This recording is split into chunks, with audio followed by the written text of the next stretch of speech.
Muy buenas noches, bienvenidos a Opina Bogotá, el espacio para la opinión, el debate, las entrevistas en el canal Capital. 4 meses completa ya al frente de la Superintendencia de Industria y Comercio el abogado rosarista Andrés Barreto, al frente de una superintendencia con muchos frentes de acción.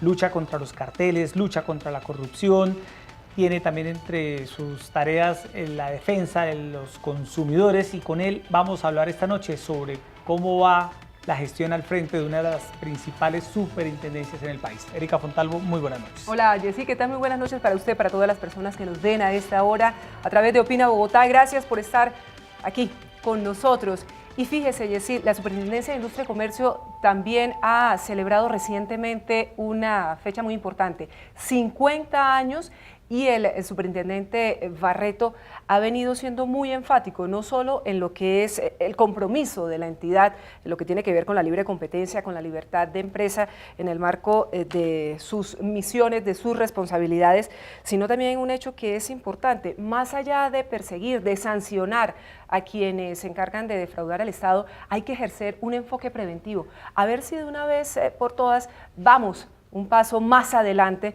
de todos aquellos carteles, de todas aquellas organizaciones que insisten en colocar a Colombia en uno de esos lamentables primeros lugares como uno de los países más cuestionados en materia de corrupción. Se trabaja mucho, se revelan muchos hechos escandalosos, pero qué bueno que se pudiera tener la visión preventiva para que esto definitivamente no ocurra. Superintendente Andrés Barreto, buenas noches, bienvenido a Opina Bogotá de Canal Capital. Gracias Erika, gracias Jessy, buenas noches. Bueno, muy bien, superintendente. Iniciemos con un tema que es el tema del momento, ha sido uno de los temas del año, si no el tema del año en Colombia, que es el caso de Brecht.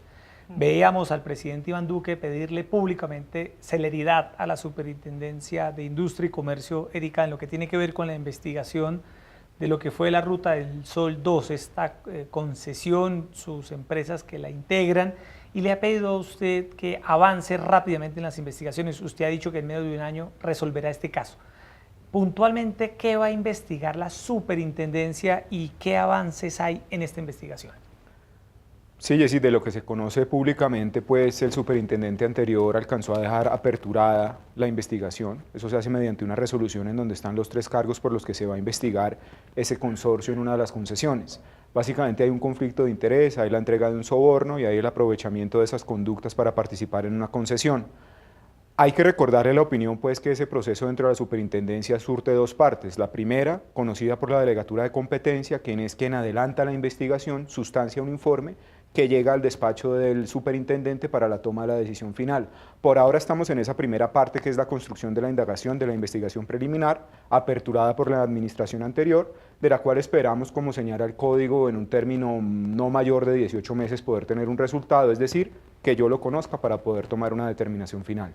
¿Cómo se avanza precisamente, señor superintendente, en ese tipo de investigaciones? ¿Cuáles son las fuentes a las que acuden? ¿Necesariamente a lo que ha venido avanzando en la justicia? ¿También hay temas relacionados con la Procuraduría, tribunales, o directamente ustedes adelantan su propia investigación? No, nosotros tenemos primero una capacidad de policía judicial y segundo, como autoridad de competencia, pues adelantamos una investigación que en todo caso es administrativa. Es decir, nosotros recabamos pruebas, sustanciamos un proceso, presentamos un informe motivado que de alguna manera sería como una acusación y eso es lo que entra para decisión en una condena que se impone de orden administrativo, es decir, la imposición de unas multas y la imposición de unas medidas. Paralelamente hay un proceso penal del que conoce pues la Fiscalía, como ustedes saben, y hay uno ya en etapa de juicio incluso, y la Procuraduría General de la Nación ha presentado incluso unas acciones en los tribunales respecto de asuntos contractuales y de otras controversias, pero digamos que cada investigación es independiente porque cada autoridad tiene unas diferentes competencias, entonces no todas salen a la misma velocidad. De hecho, yo me atrevería a decir que la superintendencia pues va muy adelantada en el ámbito administrativo, la penal también en el sentido de que va en etapa de juicio, pero las investigaciones no necesariamente son hermanas, por así decirlo, cada una lleva su ritmo, su trámite y su término. La idea es, superintendente, que estas investigaciones deriven, si así lo confirman ustedes en sus investigaciones, ¿en qué tipo de sanciones para las empresas que hicieron parte de la concesión Ruta del Sol 2? Estamos hablando de Brecht, de su socia en Colombia, vinculada a la firma Corfi colombiana. ¿Qué tipo de sanciones habría en las investigaciones que adelanta la superintendencia? Pues hay de dos niveles, principalmente son la imposición de multas y la toma de unas medidas. Con sola la apertura de la investigación, lo que se ordenó fue que la ANI y el Ministerio de Transporte tomaran la determinación que tuvieran a bien respecto del contrato, que ya es una decisión de ellos, que fue terminarlo de mutuo acuerdo, pero una vez se adelante la investigación, la sanción potencialmente deriva en dos situaciones: multar las personas jurídicas, es decir, las empresas o los consorcios, en un monto máximo que podría ascender a una suma cercana a los 80.000 millones de pesos, y a las personas naturales se les puede multar hasta en un máximo de 1.500 millones de pesos con lo que tenemos por ahora. Pero no significa que queden por fuera de cualquier contratación en Colombia, es decir, la firma Odebrecht, sus socios en Colombia, podrían seguir participando en procesos de obra pública en el país. Que es lo que ha venido demandando el Ministerio Público, Sí. ¿no? Y también muchos otros sectores del país, superintendente, indignados frente a la posibilidad que dejó abierta una funcionaria de Odebrecht recientemente que mostró interés en participar en la licitación del Metro de Bogotá. Pues ahí hay que aclarar dos cosas, y es que de facto, digamos, con la sola apertura de la investigación de la Superintendencia de Industria y Comercio, pues obviamente les queda difícil ya entrar a un esquema de financiación, de reaseguramiento o de presentación de garantías para una potencial licitación. Entonces uno pensaría que una empresa que está inmersa en una investigación de este nivel le es muy difícil presentarse. Pero es muy bueno aclarar que con el solo hecho de que haya salido sentencias judiciales, por ejemplo la que emitió hace poco el Tribunal Administrativo de Cundinamarca, pues de hecho ya se ordena la inhabilidad en la imposición de una multa. También es bueno aclarar que la Superintendencia de Sociedades también adelanta su propia investigación, y lo que esa superintendencia puede concluir es también imponer un término de inhabilidad por la imposición de una convención de soborno transnacional. La tarea de la superintendencia apunta a que a qué tipo de conducta habrían ellos, en qué tipo de conducta habrían incurrido. Estamos hablando de algo relacionado con prácticas anticompetitivas, sí, colusión. ¿De qué tipo de cargos estamos hablando en este caso particular, superintendente? Es muy bueno aclararlo. La nuestra tiene exclusivamente el ámbito de lo que tiene que ver con restringir la competencia. Entonces los tres cargos son por vulnerar el régimen de competencia. La otra es la penal, la de la Fiscalía, y la otra es la del soborno, que puede ser la de las supersociedades. Pero la mía es restrictiva de la competencia por haber, digamos, generado un conflicto de interés para participar en una licitación pública y haberse hecho un contrato estatal de manera ilícita, restringiendo la competencia. Es decir que, Erika, en el proceso de la adjudicación de la Ruta del Sol 2, las empresas, según lo que ustedes investigan, se habrían puesto de acuerdo para manipular el proceso, excluirse unas a otras y buscar un favorecimiento en particular. Correcto, porque el régimen de competencia se puede defraudar por entrar en prácticas anticompetitivas como amarrar los pliegos, ponerse de acuerdo entre los competidores para presentarse o no presentarse, pagar un soborno, participar fraudulentamente de la estructuración del proyecto. Entonces en la resolución queda a cargo, estamos investigando por ahora 3 cargos que, como les digo, dependiendo de lo que la delegatura alcance a investigar, puede encontrar más conductas. Pero digamos también otra cosa que es importante aclarar acá es que tenemos un convenio de cooperación con la Fiscalía en donde hay un traslado de pruebas y de allí que haya un proceso penal construido. Entonces en Colombia sí se ha avanzado desde el punto de vista judicial y administrativo en la investigación contra esta empresa. No, y claramente está por los mismos implicados que han revelado que han venido colaborando con la justicia, cómo se pagaron esas multimillonarias coimas, esos sobornos, lo que claramente configura un delito. Pero usted mencionaba hace un momento, señor superintendente, el tema de la decisión del Tribunal de Cundinamarca que ya inhabilita a una serie de empresas. ¿Podría la decisión que en su momento tome la superintendencia ratificar una serie de sanciones, imponer una serie de multas en torno a esas mismas empresas que son las que están involucradas, lo cual las dejaría por fuera de cualquier posibilidad de contratar más adelante? Pues no necesariamente, en el sentido de que una cosa es el fallo judicial y otra cosa es lo que nosotros determinemos, que como les señalo, hasta ahora está en la etapa de instrucción, no quiere decir eso que esto no vaya muy adelantado. Lo que sí hay que tener un poco de prudencia al decir es que hay un término para decidir, un término procesal, digamos, y lo otro es que, como imaginarán, son 2 o 3 consorcios participando, por lo que puede ser un volumen de prueba de hasta 2 millones de folios, interceptaciones de correos, interceptaciones de comunicaciones, y en ese sentido pues la construcción del caso, como cualquier caso, es muy difícil. Superintendente, en esta lucha que ha librado la superintendencia contra la corrupción en los últimos años, en la anterior administración se hicieron avances importantes, sobre todo, Erika, en lo que tiene que ver con lucha contra los carteles. Fuimos testigos del cartel del papel higiénico, ¿no? Habitual. Cartel, bueno, no sabemos qué hizo falta por encontrar. En su gestión, incluso también el cartel del PAE, del Programa de Alimentación Escolar en Bogotá. Esta lucha contra los carteles, ¿usted la va a continuar? ¿Cómo están avanzando, por ejemplo, investigaciones como el PAE de Bogotá, el Programa de Alimentación Escolar, donde se investiga también un cartel y demás? Claro, todo lo que tiene que ver, digamos, con cartelización y prácticas restrictivas de la competencia es un mandato, es una obligación legal. En ese sentido también habría que aclarar que todas las denuncias y quejas que recibimos potencialmente no derivan en una investigación y mucho menos en una sanción, pero sí podemos decir que lo que tenemos en el inventario se ha ido resolviendo, de tal suerte que eso no es una decisión, digamos, del superintendente en particular, sino que es un mandato legal, así como se han sancionado prácticas grandes y conocidas como cuadernos, papel higiénico, cartel de la seguridad privada, cementos. Pues allí tenemos unas líneas de investigación definidas sobre muchos otros sectores, pero las cuales unas están todavía en conocimiento de la legatura y otras ya hemos incluso notificado sanción. La primera que me asistió a mí fue un tema de influenciación de una tabla, de una tarifa de fletes de transportes, y se impuso una sanción por esta vía, que también es, digamos, entre comillas, un cartel, es una práctica restrictiva. Y estamos terminando de notificar algunas otras con el fin de en enero volver a arrancar, digamos, con los procesos. Estos procesos pues no paran porque tienen términos, pero hemos definido y tenemos más o menos 7 u 8 en inventario que por ahora están en etapa reservada. Bueno, eso en cuanto a al trabajo que se ha venido adelantando y que en ese momento se está ejecutando. Pero yo me quedé con unas reflexiones que usted hacía en torno al tema preventivo. Lo mencionaba antes, cómo estructurar acciones por parte de los órganos de control bajo el liderazgo de la superintendencia para que este tema de las cartelizaciones o de la colusión o de todas estas artimañas que los empresarios se las ingenian para defraudar al Estado, para buscar esos contratos, para ver cómo se aprovechan de lo público y también incluso de lo privado. ¿Qué hacer? ¿Cómo dirigir las acciones y articular esfuerzos entre todos para luego no simplemente denunciar lo que ya pasó y la plata que se perdió? Pues la autoridad de competencia, que es, digamos, un poco el rol de la Superintendencia de Industria y Comercio, ha querido abordar un enfoque preventivo, digamos que tiene varias herramientas, y una es poderse pronunciar a través de la abogacía de la competencia sobre la expedición de normas que potencialmente puedan afectar el mercado o la competencia.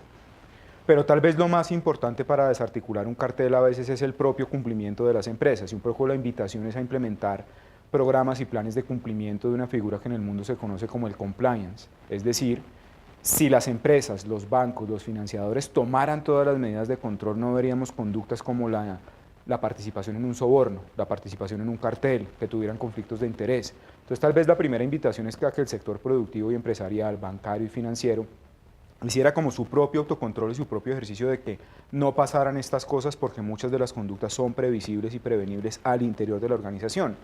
Ya cuando se detecta alguna infracción al régimen de competencia, pues entramos a actuar nosotros. Lo que sí le parece un poco exótico a uno es que empresas de este nivel y de este calado no tomen debida cuenta de esas medidas preventivas, pero además de eso, y suena curioso aunque la ignorancia de la ley no sea excusa, muchas veces en estas prácticas vemos que los mismos empresarios o las mismas personas que se concertan para la conducta no tienen noción de que lo que están haciendo es una práctica anticompetitiva. Entonces creo que hay un tema de... O también se van al otro lado, señor superintendente, ¿no? Ellos mismos se organizan y para cartelizarse. Educación, pedagogía, prevención, pero cuando se descubren también hay un mecanismo muy efectivo que es la delación, que es que muchas veces los que se encuentran inmersos en el cartel deciden colaborar con la superintendencia y entrar en un programa de beneficios por la colaboración que ha sido muy exitoso y nos ha ayudado a desmembrar muchos de los carteles. Usted ha hablado, superintendente, en las últimas semanas ha propuesto cambiar las sanciones para hacerlas mucho más drásticas, incluso, Erika, no multas económicas, sino multas sobre los porcentajes de los patrimonios de las compañías. ¿Qué consiste esa propuesta y qué se necesitaría para ello? Pues digamos que el régimen sancionatorio que tiene esta superintendencia en particular es muy bueno porque es el más alto de todas las superintendencias, pero hay una práctica de un estándar internacional también mirar esto como un poco, se los traigo a colación por el ingreso de Colombia a la OCDE. La superintendencia tiene asiento en el Comité de Competencia y de Consumidor, un poco la posibilidad de revisar, uno, que no solamente las multas y las reparaciones sean económicas, pero finalmente eso entra a las arcas del Estado, pero no reparan a las víctimas del cartel.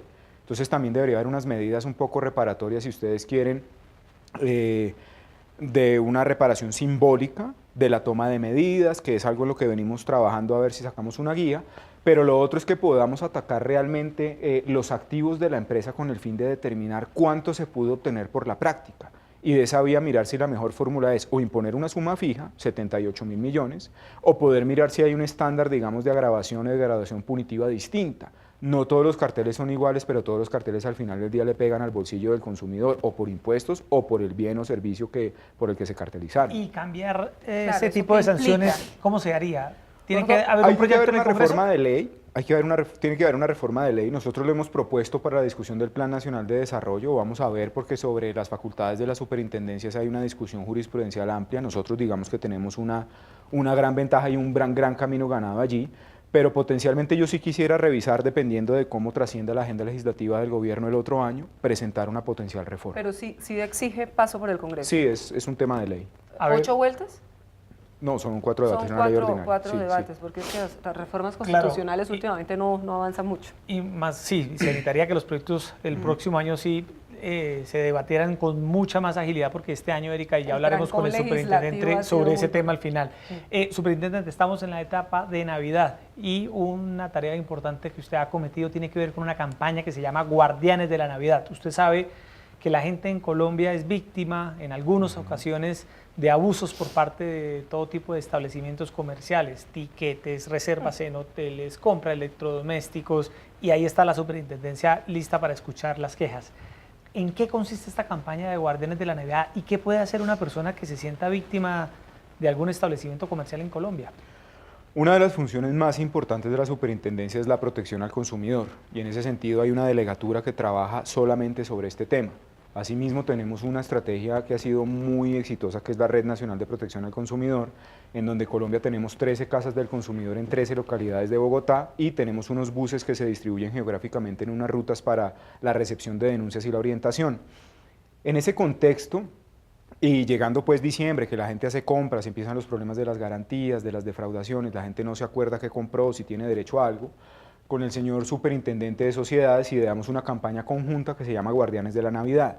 Entonces un poco refuerza lo que la Superintendencia de Industria y Comercio ya trabaja, pero vincula a supersociedades, por ejemplo, en que las personas cuiden la prima. ¿Cuiden la prima en qué? En que no caigan en esquemas de pirámides, en que no caigan en esquemas de préstamos que después se vuelven sumamente onerosos de pagar, en que no pierdan pues un dinero que a final de año es muy necesario, y uno por el afán de las compras navideñas, de la euforia navideña, pues entra en ese tipo de préstamos o de condiciones que no son las mejores. Entonces nosotros lo atacamos por vía de protección al consumidor, por publicidad engañosa y otras sanciones, y el superintendente de sociedades en el marco de sus funciones. Entonces Guardianes de la Navidad busca es proteger el bolsillo de los ciudadanos. ¿Y es que sigue habiendo mucha pirámide suelta por ahí? Pues se le DMG. llama coloquialmente pirámides, pero hay unos grados de sofisticación en que hay unas captaciones ilegales de dinero, préstamos, digamos, ahí al gota a gota o informales, pero también pues hay prestadoras de financieras registradas y demás que a veces incurren en prácticas de información o de publicidad engañosa hacia el consumidor, que es algo que aun cuando el prestador del servicio financiero es legal, puede violar la ley por publicidad engañosa, que la tasa no es esta, que el interés no es este, que las condiciones de pago del préstamo no son estas. Entonces queremos atacar la vía informal e informal. Oiga, superintendente, los colombianos somos cada vez más conscientes de nuestros derechos como consumidores, o ese tema de yo no reclamo, Sí. como la denuncia, ¿no? Como la denuncia que a veces se convierte en una tortura, en un vía crucis que no termina. Les da pereza Sí, les da denunciar pereza porque decir, eso no "Mire, termina ¿sabe nada", qué? dicen ellos. No importa, la olla no me sirve, pero yo prefiero Deje quedarme así. con ella, si algún uso le daré, la convierto en una matera, porque ir a reclamar es un drama. Yo creo que culturalmente sí hemos cambiado, y el advenimiento del Estatuto del Consumidor ha sido una gran herramienta. Eso se lo debemos a un trabajo conjunto entre el Congreso, particularmente el senador Juan Lozano, y Ariel Armel, que con la Confederación de Consumidores en buena hora encontraron ese trabajo conjunto de potenciar, y el trabajo de la protección del consumidor se ha vuelto un derecho fundamental. Pedagogía como la del Boletín del Consumidor, que tiene un espacio diario de informar a los televidentes y a los consumidores, ayudan mucho. Pero creo que tenemos que seguir trabajando, uno, en información, que es el primer deber que tiene una obligación de doble vía. Primero, que el consumidor y el ciudadano se informe. También es un poco una actitud cómoda y complaciente irle a la autoridad con el problema cuando uno mismo, digamos, cae o quiere caer en ese consumo, en esa publicidad engañosa. Entonces, es una doble vía entre lo que puede hacer la autoridad y puede hacer el consumidor. Creo que se ha mejorado, pero creo que hay retos. Los hábitos de consumo han cambiado, por ejemplo, con el consumo electrónico. La gente ya casi hace sus compras por internet y demás. Entonces eso nos obliga a nosotros a tener una tarea de pedagogía más amplia. Creo que sí se ha mejorado el tema de que no siga siendo un viacrucis y reclamar y que la gente opte o por perder el bien o que no le importe. Las investigaciones avanzan rápidamente, casi que en asuntos jurisdiccionales de la superintendencia en un año tenemos resuelto un caso de estos, porque es que yo si compro una nevera quiero o la garantía o la nevera o la plata, no 2 años o 3 años de desgaste judicial. Entonces la superintendencia tiene funciones judiciales, hace investigaciones y lo hace rápidamente. Entonces creo que hay una buena información, pero creo que hay que invitar al ciudadano a que se informe, pero también actúe, que denuncie. ¿Y los comercios sí colaboran? Las grandes superficies o los comercios pequeños donde uno va a comprar, tiene la factura y si el producto, el bien no le sale bien, ¿reclama? Sí, de hecho tenemos otra estrategia valiosa que es preventiva y sancionatoria, que se llama SIC Facilita. Es una página de internet en donde los proveedores que más reclamaciones sufren se registran y hacemos un mecanismo expedito entre el cliente o ciudadano con el almacén o el proveedor, con el fin de que haya un procedimiento express y expedito de reclamación. Entonces esa plataforma SIC Facilita se ha convertido en un buen vehículo para que el que está potencialmente siempre siendo requerido pueda hacerlo rápidamente y eso ni nos desgaste a la administración, pero también mejore los estándares de calidad y cumplimiento del proveedor o vendedor. En estos 4 meses, superintendente, ¿qué balance hace? ¿Cómo encontró la superintendencia? Y en segundo lugar, el anterior superintendente se caracterizó por esta lucha contra los carteles. ¿Usted qué sello le va a dar a su gestión? Pues la superintendencia, digamos, es una entidad que con buena fortuna para mí yo puedo decir que goza de muy buena salud. Primero, tiene una buena y altísima recordación dentro de los ciudadanos, que es algo muy difícil de un despacho público. Las personas, digamos, que sí la llevan en el corazón por defender derechos de los consumidores, atajar carteles y privilegiar derechos. Es una entidad grande, robusta, con buen presupuesto, que siempre necesitará más funcionarios y más dinero para cumplir su función, pero es una entidad que está bien ranqueada por el tema de protección al consumidor. Además del tema de los carteles y las colusiones, que es por supuesto lo más popular y lo más llamativo, protección al consumidor, protección de datos personales, asuntos jurisdiccionales y propiedad industrial son otras de los 4 o 5 líneas que manejamos en la superintendencia y eso hay que seguir fortaleciéndolo y trabajando. Entonces yo creo que es una entidad de primer nivel. En lo profesional, pues para mí es un gran encargo porque este superintendente junto con el financiero de sociedades tienen un puesto de 4 años que los obliga pues a cumplir la tarea. Y el sello que yo le quiero dar es este preventivo del que hablábamos con Erika. Yo creo que si hay una cultura de la legalidad asociada al compliance, al cumplimiento, podemos dejar de generar conductas defraudatorias como los carteles, podemos mejorar los estándares de cumplimiento en derechos del consumidor, pero además de hecho podemos influir fuertemente en la formalidad, en la legalidad y en muchas de las agendas que este gobierno se ha trazado. Entonces, Propiedad Industrial registra qué tanto estamos avanzando en ciencia y tecnología, protección al consumidor, qué tanto se vende. Competencia no solamente es carteles, sino qué tantas empresas se registran, porque nosotros también vigilamos las cámaras de comercio, por ejemplo. Entonces es una gran empresa que tiene 6 unidades de negocio, en donde yo quiero trabajarle fuertemente a cumplimiento, fortalecer, por supuesto, competencia y protección al consumidor, pero seguir trabajando en ese enfoque preventivo y en mejorar un poco el enfoque sancionatorio, dando un mensaje de equilibrio tanto al empresariado del sector productivo como al consumidor y al ciudadano. Manejando transparencia interna, porque es que definitivamente cuando la sal se corrompe es lo peor que puede suceder. ¿Cómo lo controlan? ¿Cómo hacen ese control interno para garantizar que sea una entidad transparente, que ofrezca resultados y que la gente mantenga ese nivel de confianza? Pues afortunadamente, digamos, siendo una autoridad que es de inspección y vigilancia y es policía administrativa, tiene un manual de funciones y un manual de cumplimiento muy fuerte. De hecho, el cargo de superintendente exige unos requisitos mayores que los de un ministro, si se quiere. Y en ese sentido también muchas de las personas que tenemos internamente surten un proceso de concurso. Los mismos delegados los sacamos de la lista de elegibles de superintendentes y de la promoción del talento interno. Y puedo decir con total satisfacción que los índices de corrupción son mínimos y casi que inexistentes en una entidad de este nivel, lo cual llena de satisfacción y es un gran indicador. Además de eso, no es un actor político porque es una entidad de corte o de rasero muy técnico y eso nos permite tener un buen estándar. De hecho, la semana pasada salía un ranking en uno de los periódicos sobre la visión que tienen las personas sobre las superintendencias y con gran orgullo puedo decir que la Superintendencia de Industria y Comercio quedó de segunda detrás de la Financiera como 2 de las entidades del nivel ejecutivo mejor calificadas. Mejor calificadas. Superintendente, debemos aprovechar su gran conocimiento sobre el presidente Iván Duque. Fue usted coordinador de la Unidad de Trabajo Legislativo del entonces senador Iván Duque. Erika, estamos con una de las personas que más conoce al presidente. Permítanos preguntarle cómo ha visto el arranque del gobierno Duque, cómo ve usted el Ejecutivo, cómo ha visto este trámite angustioso de los proyectos en el Legislativo y qué se espera el próximo año. Pues en ese sentido lo que yo puedo decir es que el presidente Duque tiene un plan muy bien estructurado y muy bien pensado, que no es fruto ni de la imprevisión ni la de improvisación.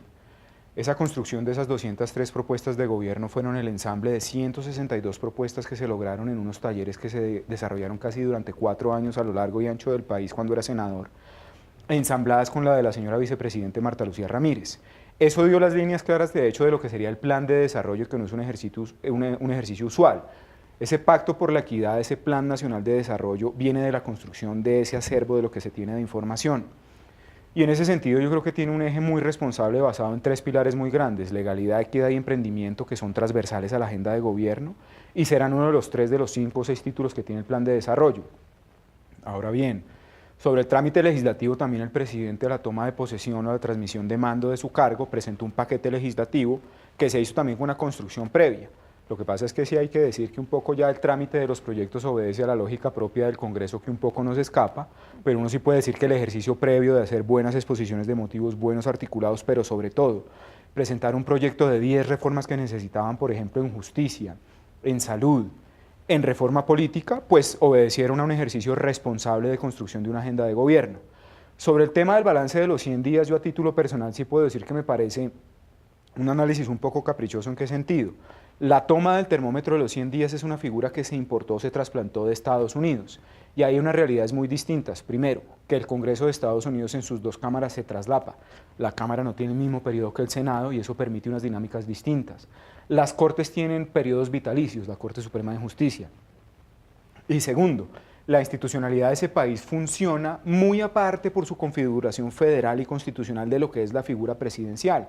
Entonces yo creo que esos balances un poco obedecen más a un factor de inmediatez de los 100 días, cuando el gobierno que llega está cumpliendo el plan de desarrollo anterior, el presupuesto anterior, la agenda anterior, por lo que a mí no me parece un criterio muy objetivo de medición. Yo creo que hay que esperar un poco los siguientes 100 días si se quiere, incluso los primeros 365 días el próximo 7 de agosto para mirar el balance congresional, el balance económico y el balance presupuestal, pero pues yo le auguro los mejores éxitos. Soy parte, por supuesto, de la rama ejecutiva, mi jefe inmediato es el presidente de la República. Parte del gobierno. Y yo creo que los ministros, los superintendentes y toda la rama ejecutiva está enfocada en esa línea de legalidad, equidad y emprendimiento, que sé que es lo mejor para este país. Y también los ciudadanos están reclamando mucho acciones contundentes frente a la corrupción, porque es que el momento en el que hoy vivimos, en el que hemos tenido que conocer tantos hechos que definitivamente nos llenan de indignación, de rabia, pues evidentemente es muy lamentable, y eso es lo que también de alguna u otra manera salpica al gobierno, no porque sea un gobierno corrupto, ni mucho menos, sino porque claramente los ciudadanos demandan acciones claras frente a este tema. Lo decía Yesid antes, el presidente ha pedido sanciones ejemplarizantes, ha pedido acciones contundentes en el tema de la corrupción, y en ese sentido la superintendencia tiene mucho que ver y mucho trabajo por hacer.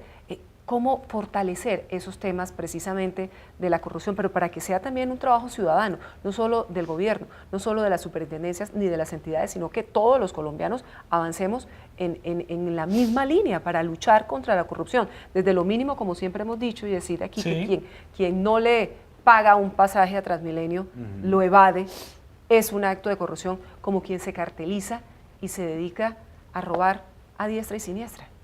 Ahí hay 2 temas muy importantes. Uno, el hecho de que cuesta mucho cambiar las costumbres de un Estado, sobre todo en lo que tiene que ver con la manera de conducir la política. Creo que eso pasa una factura muy difícil de cobrar, pero creo que es algo necesario y por eso se han querido, digamos, tomar las medidas desde el punto de vista del nivel ejecutivo, de presentar reformas y presentar unas entidades que son sumamente técnicas. Prueba de ello es un gabinete pues paritario entre hombres y mujeres y mayoritariamente técnico. Pero lo segundo es que la cultura de legalidad no es un tema menor, ni es un tema que se ha querido, es un tema, que se ha querido banalizar y convertir en paisaje. Como tú bien lo anotas, Erika, la cultura de la legalidad empieza, por ejemplo, por no pagar un pasaje. Si eso empieza desde el propio ciudadano, pues ¿qué le puede pedir una vez al empresario cuando concerta con conductas como para cartelizarse? Entonces hay que trabajar fuertemente en que legalidad es prevención, legalidad es investigación y legalidad es sanción. Pero eso sí tenemos que decirnos la verdad en el sentido de que no le podemos poner un policía a cada esquina, La superintendencia tampoco es capaz de desarticular todo lo que le llega por competencia, siendo una entidad sumamente eficiente, por lo que lo primero sería volver al tema del cumplimiento, el autocontrol y la autorregulación. La cultura de legalidad es algo que ha tenido evidentes resultados incluso en administraciones locales como en Bogotá. Poder pasar de una cultura de no pisar la cebra, ponerse el cinturón, tener amonestaciones, digamos, de orden reparatorio simbólico, tienen gran medida y gran valor. Entonces yo creo que también, sin descuidar pues la parte sancionatoria de entidades como la mía, sin descuidar el rol que tienen los jueces o la fiscalía, yo creo que el ciudadano sí tiene que hacer un acto de contrición de que es muy sencillo decir que todo está mal, todo es corrompido, porque es que cuando nadie es responsable, pues no va a pasar nada, y eso nace desde la función pública en mi caso, desde el ciudadano que no paga o compra sin garantía, sin factura, después como reclama, como del empresario que concerta para pagar sobornos o ganarse contratos. Yo creo que es una gran cruzada de país, es un gran propósito y no en vano el primer pilar de este gobierno es el de legalidad. Para finalizar, superintendente, el 2019 en el gobierno va a arrancar con algún cambio, va a haber alguna instrucción que usted haya conocido para iniciar este 2019 de una manera distinta como fue este difícil arranque de gobierno en el 2018 en agosto?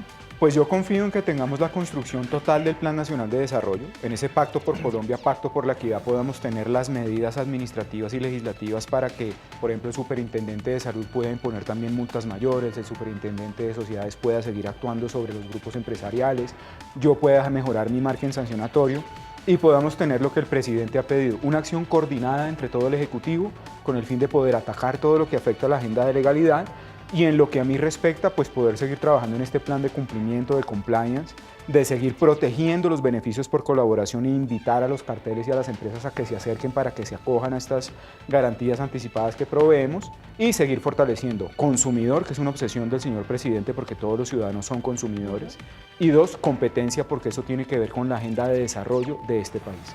Bueno, pues ahí está, Erika, el superintendente de Industria y Comercio con el balance de lo que ha sido esta gestión en los primeros 4 meses. Ha dicho que encontró una superintendencia sólida, que va a continuar en la lucha contra los carteles, pero que le va a agregar un componente adicional de prevención en esta lucha contra la corrupción. Superintendente, gracias por estar esta noche aquí en Opina Bogotá de Canal Capital y bueno, esperemos contar con usted en próximas oportunidades. Claro, porque el reto no es enorme. El reto no es menor y esto último que acaba de decir el superintendente es verdaderamente clave, que todos seamos conscientes de que también somos responsables, señor superintendente, de la corrupción que está carcomiendo muchos sectores, muchos niveles de Colombia. No es un problema de los demás, también es un problema nuestro. Y en ese sentido debemos actuar, quejarnos menos y actuar más a favor de esa legalidad que tanta falta nos hace en Colombia.